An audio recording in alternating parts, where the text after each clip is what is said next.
اور اگر بڑی سے بڑی بھی عبادت اللہ کے سامنے کر دی تو اللہ کی شان و عظمت کے اعتبار سے کچھ بھی نہیں، نتھنگ ہے۔ اسے ندامت اور استغفار یہی اس کی بنیاد ہے کہ انسان عبادت کر کے بھی اللہ کے سامنے استغفار کرتا ہے، یا اللہ مجھے معاف کر۔ تو اس لیے تو عبادات پر اللہ نے راحت و کلفت کا مدار رکھا ہے۔ اب رہا یہ سوال کہ یہ عبادات کی یہ حقیقی کیفیت حاصل کیسے ہو سکتی ہے کہ عبادت حقیقی عبادت ہو اور صورت عبادت نہ ہو؟ وہ کیسے حاصل ہوگی؟ صرف ایک چیز ہے، اس کو کہتے ہیں اللہ کا ذکر۔ اللہ کا ذکر، اللہ کا یاد، اللہ کے دھیان، یہ بس ہر وقت رہنا چاہیے۔ بس اب تمہاری عبادت واقعی حقیقی عبادت ہوگی۔ اس لیے قرآن نے کہا فَاذْكُرُونِي أَذْكُرْكُمْ، تم میرا ذکر کرو، مجھے یاد کرو۔ اللہ فرماتے میں تمہیں یاد کروں گا۔ وَاشْكُرُوا لِي وَلَا تَكْفُرُونَ، تم میرا شکر کرو اور میرے ناشکری اور کفر نہ کرو۔ اب یہاں اللہ تبارک و تعالیٰ فرمائے فَاذْكُرُونِي، میرا ذکر کرو، مجھے یاد کرو، میری طرف تمہارا دھیان رہنا چاہیے۔ کیا ہوگا؟ اذکرکم، میں تمہیں یاد کروں گا۔ لکھا کیا تھا ابو ہریرہ رضی اللہ تعالیٰ عنہ ایک مجلس میں بیٹھے ہیں اپنے شاگردوں کے ساتھ، کہا کہ اللہ جب مجھے یاد کرتا تو مجھے پتہ چل جاتا ہے۔ تو سب حیران ہو کہ اچھا حضرت آپ کو پتہ چل جاتا ہے جب اللہ آپ کو یاد کرتے ہیں؟ کیسے پتہ چلتا ہے؟ فرمایا یہ تمہیں بھی پتہ چل سکتا ہے۔ وہ بڑے حیران ہو گئی، ہمیں کیسے پتہ چل گیا؟ آپ اللہ والے ہیں، آپ تو صحابی ہیں۔ کہتا نہیں، قرآن میں اللہ کا وعدہ اور اللہ کا وعدہ جھوٹا نہیں ہو سکتا۔ فرمایا فَاذْكُرُونِي، تو مجھے یاد کرو، میرا ذکر کرو۔ اللہ اللہ اللہ، لا الہ الا اللہ، سبحان اللہ، اللہ کا ذکر کرو، اللہ کو یاد کرو۔ جب تم اللہ کو یاد کرو گے تو اللہ نے کہہ دیا اذکر کو، میں تمہیں یاد کروں گا۔ تو یہ کیسے ہو سکتا ہے کہ اللہ تبارک و تعالی جھوٹا وعدہ کرے؟ ان اللہ لا یخلف المیعاد، اللہ تو اپنے وعدے کی خلاف نہیں کرتا۔ تو جب تم اللہ اللہ کر رہے ہو، جب لا الہ الا اللہ پڑھ رہے ہو، تو یقیناً سمجھ لو کہ اللہ تبارک و تعالی بھی تمہیں یاد کر رہا ہے، کیونکہ قرآن میں سے وعدہ کر دیا ہے۔ تو معلوم ہوا کہ اللہ کا ذکر یہ اس کی بنیاد، اللہ کا دھیان یہ اس کی بنیاد ہے کہ وہ عبادت حقیقی معنی میں عبادت ہوگی اور وہ حقیقی معنی میں تمہیں راحت عطا کرے گی، اللہ کا دھیان۔ اب دنیا میں آپ دیکھ لیں، دنیا میں کوئی بادشاہ وقت آپ کا ذکر کرے، آپ کے جو آپ اپنے دیوان کے دیوان شاہی میں آپ کا ذکر کرے، تو بتائیے آپ کی عزت و عظمت کا عالم کیا ہوگا؟ پوری ملک کی رعایا آپ کو ڈھونڈے گی مصافحہ کرنے کے لیے، ماشاءاللہ جی بادشاہ نے آپ کا ذکر کیا۔ آج ہم امریکہ میں بیٹھے ہیں کہ امریکہ کے اندر جو ہے وائٹ ہاؤس کے اندر صدر امریکہ آپ کا نام لے، اچھے عنوان سے تمہیں یاد کرے، تو کیا خیال امریکہ کے تو لوگ نہیں آپ کی تو دوڑے گے، یا کمال ہے، ماشاءاللہ مبارک ہو صدر صاحب نے آپ کا نام لیا۔ آپ بہنیں کینیڈا میں بیٹھی ہیں، کینیڈا کا جو وزیر اعظم وہ آپ کا نام لے، اپنے ایوان جو وزارت عظمیٰ میں آپ کا نام لے، اچھے عنوان سے نام لے، تعریف کرے، تو آپ کے کینیڈا میں آپ کا اعزاز بڑھ جائے گا، ہر آدمی آپ کی عزت محبت دینے لگے گا۔ تو گویا کہ دنیا کی یہ چھوٹے چھوٹے بادشاہ جو کہ فانی ہیں، جن کو بقا نہیں ہے، یہ نام لیں تو دنیا میں اعزاز بڑھتا ہے اور آپ کی کیفیات اور احوال بدل جاتے ہیں۔ اور بادشاہوں کا بادشاہ آپ کا ذکر کرے تو آپ کی کیفیت کا عالم کیا ہوگا؟ آپ کی اس کائنات کے اندر عظمت کا عالم کیا ہوگا؟ وہ قوت نادیدہ جو نظر نہیں بھی آتی، وہ قوتیں بھی نہال ہوں گی آپ کے اوپر۔ وہ چھپی ہوئی بلوں کے اندر چیونٹیاں، وہ بھی آپ کے لیے استغفار کریں گی، دعائیں کریں گی۔ مچھلیاں تیرنے والی جو دنیا سے بے خبر نظر آتی ہیں، وہ آپ کا نام لے کے آپ کے لیے دعائیں کریں گے۔ آسمانوں کی فضائیں اور زمین کی وسعتیں آپ کے لیے دعاگو ہو جاتی ہیں۔ اس سے آپ اندازہ کریں تو تبھی تو کہا فَاذْكُرُونِي، تو مجھے یاد تو کرو، تو مجھے یاد کرو کہ میں تمہیں یاد کروں گا۔ اللہ ہمارا تذکرہ کریں گے، ان ملائکہ کے سامنے تذکرہ کریں گے، پوری کائنات میں اس کی چھاپ پڑے گی، اور یہ بندہ اللہ تبارک و تعالیٰ کی ساری مخلوق کا مقبول محبوب بن جائے گا۔ اسے ذکر، تو ذکر اور دھیان جو یہ سب سے بڑی چیز ہے، یا تو اس کا ایک ظاہری شکل ہے، ایک باطنی۔ ظاہری ہے کہ زبان سے ذکر، زبان سے اللہ اللہ اللہ، ہر وقت اللہ اللہ رہے، ہر وقت سبحان اللہ سبحان اللہ، جب زبان فارغ ہو اب ذکر میں لگ جائے، ہر وقت زبان رطب اللسان، جیسے حدیث میں آتا ہے کہ تمہاری زبان رطب اللسان رہے، یہ ہر وقت تم تازہ رہے اللہ کے ذکر سے۔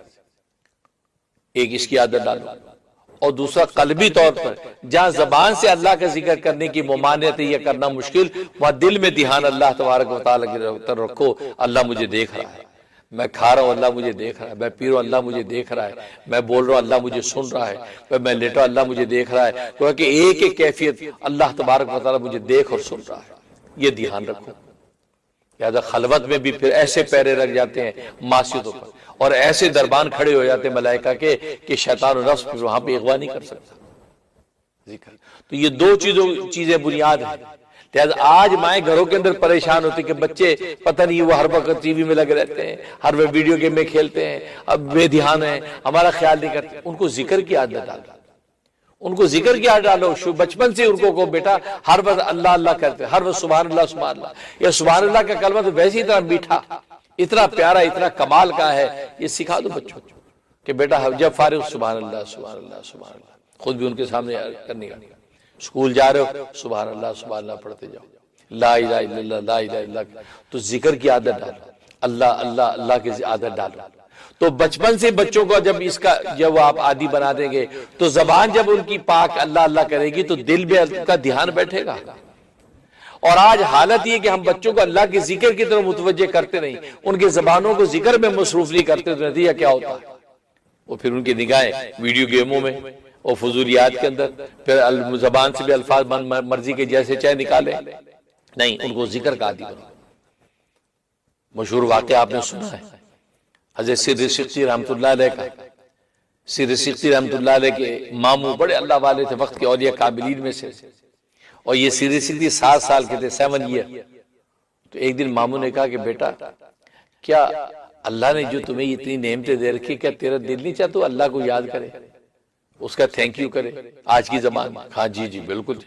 کہتا پھر تم جو ہے نا یہ 3 جملے یاد کر لو، یہ روز 7 دفعہ پڑھ کے سویا کرو۔ کیا؟ اللہ ناظری، اللہ مجھے دیکھ رہا ہے، اللہ ناظری، اللہ مجھے دیکھ رہا ہے، اللہ شاہدی، اللہ یہاں میرے پاس موجود ہے، اللہ معی، اللہ میرے ساتھ ہے۔ تو گویا کہ اللہ ناظری، اور دوسرے روایت پہ اللہ حاضری، اللہ ناظری اللہ مجھے دیکھ رہا ہے، اللہ حاضری اللہ یہاں حاضر ہے، موجود ہے، اللہ معی اللہ میرے ساتھ ہے۔ فرمایا ان 3 چیزوں کو پھر 7 دفعہ کیا کرو۔ اب وہ 7 سال کا بچہ ہے، سونے سے پہلے ہی پڑھتا ہے اللہ ناظری اللہ حاضری اللہ معی۔ شروع میں ماموں خود کہلوا دیتے ہیں، اس کو پکا ہو گیا۔ اب کیا آج ماں سونے سے پہلے بچوں کو یہ نہیں کہلوا سکتی؟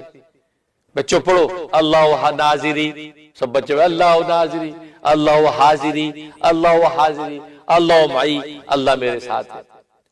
اور مانا پہلے سمجھا تو اب ان کو کہلواؤ، بجائے گڈ نائٹ اس کے بجائے گڈ سلیپ، اس کے بجائے آپ یہ کہلوائیں نا، یہ کہلوائیں اور اس کے بعد دعا کہلوائیں۔ تو یہ بچوں کو عادت ڈالے، صبح شام اسکول جانے لگے تو بچوں کو کہلوا دے، بچوں بیٹا بولو اللہ ناظری، بچہ بولو اللہ ناظری اللہ حاضری اللہ معی اللہ معی، چلو اللہ حافظ، عادت ڈالو۔ تو فرمایا کہ انہوں نے پڑھنا شروع کر دیا، یہاں تک کہ چند ہفتے پڑھا ہے تو کیفیت بدل گئی۔ ان کو واقعی یہ محسوس ہونے لگا، واقعتاً فیل ہونے لگا کہ اللہ مجھے دیکھ رہا ہے، اللہ میرے ساتھ ہے، اللہ یہاں موجود ہے۔ جب یہ کیفیت ہو گئی تو ظاہر ہے کہ ولایت و معرفت گراہ پہ لگ گئے، پھر اپنے وقت کے ایسے بڑے اولیاء کاملین میں شامل ہوا کہ وقت کے اولیاء کاملین کے سردار بن گئے، حضرت سیر سقطی رحمۃ اللہ علیہ۔ اور جب ان کا وصال ہونے لگا، انتقال ہونے لگا، تو جو ان کے مریدین متوسلین تھے وہ کلمہ پڑھتے تھے لا الہ الا اللہ، کیونکہ تلقین کا طریقہ یہ ہے کہ جب جس پر موت کے آثار طاری ہوں تو اس کے سامنے بلند آواز سے کلمہ پڑھنا شروع کر دیں۔ تلقین کا مطلب یہ نہیں کہ اس جو مرحوم سے کہا، یعنی اس مرنے والے سے کہا کلمہ پڑھ لے، ابا جی کلمہ پڑھ لیجئے، اماں کلمہ پڑھ لیجئے، اس کے علاج کہہ کے پڑھواتے کلمہ۔ یہ تلقین کا مطلب یہ نہیں ہے، کیونکہ اگر اسے انکار کرے میں نہیں پڑھتا، اس پر جو کیفیت ہے اس وقت موت کی سکرات کی تکلیف کی، کہا کہ چپ کرو میں نہیں پڑھتا، اب آپ کیا کریں گے؟ پریشان ہو جائیں گے نا، اوہو پتہ نہیں ابا جی نے ایسے الفاظ کہے تھے، ایمان رہا کہ نہیں رہا۔ لہذا آپ ان کو کسی ایسی دباؤ اور پریشر میں ڈالیں ہی نہ کہ جہاں وہ جھجلا کے الٹی بات کریں۔ ہاں اس کا طریقہ یہ کہ جتنے بھی لوگ ہیں وہ اونچا اونچا پڑھنا شروع کر دیں، لا الہ الا اللہ لا الہ الا اللہ محمد الرسول اللہ، پڑھنا شروع کر دیں۔ یہ کیا ہوگا؟ وہ بھی اب سنے گا، اس کی زبان سے بھی نکلے گا لا الہ الا اللہ محمد الرسول اللہ۔ جب ایک دفعہ زبان سے نکل جائے تو پھر بار بار نہ کہلوائیں، بار بار کوشش نہ کریں کہ ایک دفعہ اور پڑھ لے، بس ایک دفعہ پڑھ لیا ایمان پر مور لگ گئی، اب بار بار آپ کہلوائیں گے، ہو سکتا ہے جنجلاٹ پہ الٹی بات کرتے دنیا کی بات کرتے ہو۔ یہ تلقین کا طریقہ ہے۔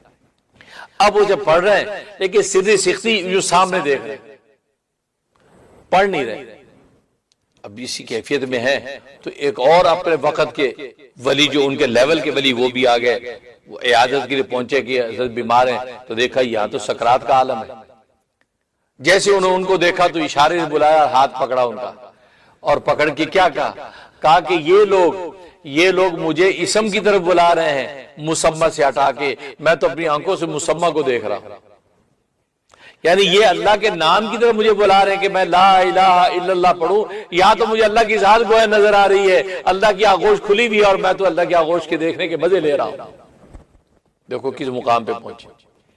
تو ان اللہ والے لوگوں سے کہا تم یہ دل برا نہ کرو کہ زبان سے کلمہ جاری نہیں ہو رہا، تم کلمے پہ ہو، وہاں تو حقیقت نظر آ رہی ہے، وہاں تو غیب کے پردے ہٹ گئے، وہ تو اللہ تبارک و تعالیٰ کی ذات و صفات کے نظر اڑا رہے ہیں، اتنے اونچے مقام پہ پہنچے۔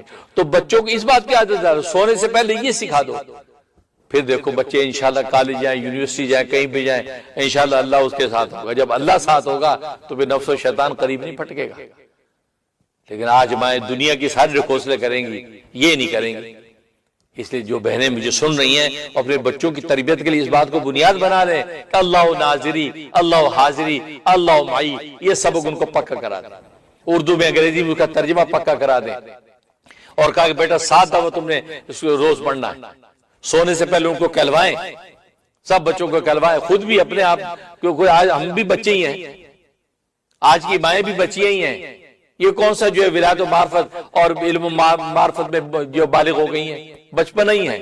یہ دنیا کی انسٹرومنٹ اور یہ رنگ رلیوں کے اندر کھوئے ہوئے ہم سب اپنا بچپنا دور کریں۔ یہ اس کا ورد 7 مرتبہ روز سونے سے پہلے کریں، اور بچوں کو جب موقع ہے اس کو یاد کروائیں، تو بچوں کو واقعتاً وہ حقیقت محسوس ہونے لگی کہ اللہ ہمارے ساتھ ہے۔ جبکہ قرآن میں اللہ بار بار کہتا ہے میں تمہارے ساتھ ہوں، میں تمہارے ساتھ ہوں، میں تمہارے ساتھ ہوں، اللہ تمہارے ساتھ ہے جہاں بھی تم جاؤ۔ لیکن ہمیں اس مائیت کا احساس اس لیے نہیں ہوتا، ہم نے اس پہ کوئی مشق ہی نہیں کی، ہم نے اس کے اوپر کوئی دھیان ہی نہیں دیا، تب بھی ہمیں احساس نہیں ہوتا کہ اللہ ہمارے ساتھ ہے، کیونکہ ہم تو اندھے ہیں نا۔ اب اندھے کو کیا پتا کہ میرے ساتھ کون بیٹھا ہے، ہم دل کے اندھے ہو چکے ہیں، اس لیے ہمیں یہ احساس نہیں ہوتا کہ ہمارے ساتھ اللہ ہے اور ہماری شارک سے بھی قریب ہے۔ تو مائیت الہی یہ وہ بنیاد اور ذکر سے مقصود اصل میں یہی ہے۔ یہ مائیت الہی اللہ کے ساتھ ہونے کا تصور جب قائم ہو جائے، اس کا مطلب ہے کہ منزل میں لگے۔ اس سے اللہ کا ذکر، تو ذکر کی عادت ڈالو، اور ذکر کی جب عادت پڑے گی نتیجہ کیا ہوگا؟ پھر عبادتیں اپنی حقیقت کے ساتھ اللہ کے پاس پہنچیں گی، اور جب حقیقت کے ساتھ پہنچیں گی تو اللہ تبارک و تعالیٰ کی طرف سے حقیقی راحتیں اتریں گی، پھر صورتیں نہیں حقیقتوں کے ساتھ راحتیں اتریں گی، اور واقعی انسان بظاہر ساز و سامان دنیا کا کم بھی ہو، کوئی کمپیریزن کسی سے نہیں کرے گا، بلکہ اپنے دل کی دنیا کی جنت میں رہ کے خوشیاں منائے گا۔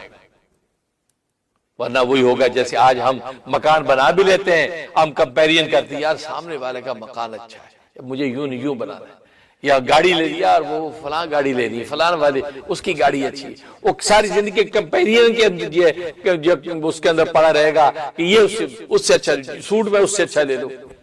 اب عورتیں بہنیں اکٹھی ہوتی ہیں، ایک دوسرے کو سوٹ دیکھتی ہیں، زیور دیکھتی ہیں، گھر جا کے اس پہ شروع ہو جاتی ہیں، اور اس نے جو سوٹ پہنا تھا ایسا سوٹ ہے، پتہ نہیں کہاں سے کون سا سوٹ لیا، کس برانڈ کا سوٹ ہے، اور فلاں زیور لیا، وہ مجھے ویسا بنوانا ہے، میاں کے سر ہو جاتی ہے۔ یہ کمپیریزن نکل جائے گا، یہ سوچے گا ان کی کوئی چیزوں کی حقیقت نہیں، حقیقت کیا ہے؟ اللہ تبارک و تعالیٰ کا تعلق، اور وہ پیدا ہوگا اللہ کے ذکر سے۔ اسے اللہ کے ذکر کی عادت ڈالو۔ اللہ سے دعا ہے کہ اللہ تبارک و تعالیٰ عمل کرنے کی توفیق نصیب فرمائے، آمین یا رب العالمین، وآخر دعوانا الحمدللہ رب العالمین۔